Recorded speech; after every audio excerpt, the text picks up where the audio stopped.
To the chair of the PFE group, Jordan Bardella.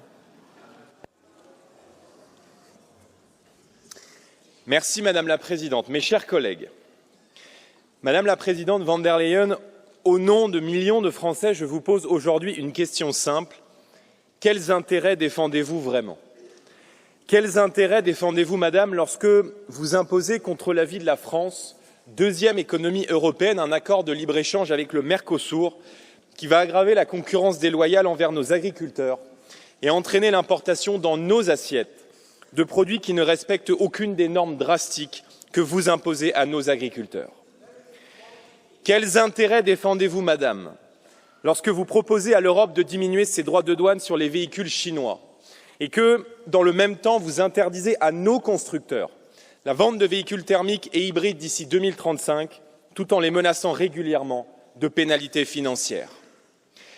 Quels intérêts défendez-vous, Madame, lorsque vous persévérez à défendre les règles européennes du marché de l'énergie, qui privent la France des coûts de production historiquement bas de sa filière nucléaire, détruisant ainsi la compétitivité de notre industrie, de nos entreprises et le pouvoir d'achat de nos concitoyens les plus modestes?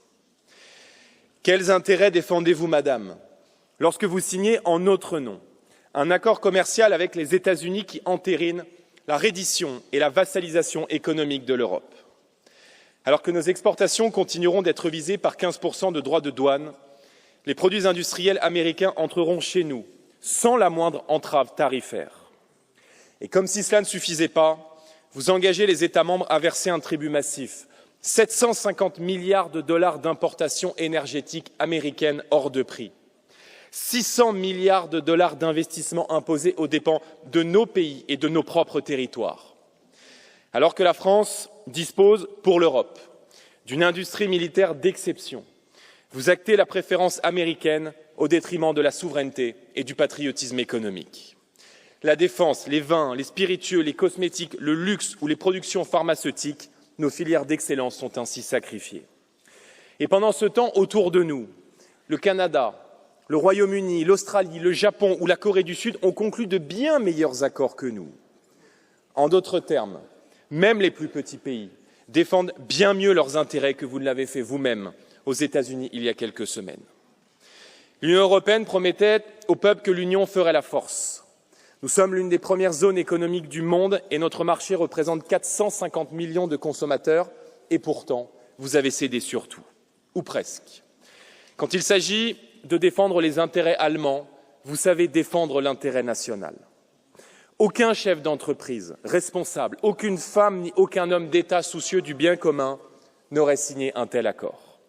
Et pourtant, vous, Madame, vous l'avez fait en notre nom. Je prends aujourd'hui la parole au nom de millions de Français et au nom de millions d'Européens qui estiment à juste titre que l'Union européenne ne défend plus l'Europe. Alors qu'autour de nous, le monde renoue avec la puissance, la croissance et la conquête, vous engagez nos peuples sur le chemin de la disparition et du déclin. L'histoire nous montre qu'une autre voie est possible, et cette histoire vous jugera sévèrement, et notre peuple aussi.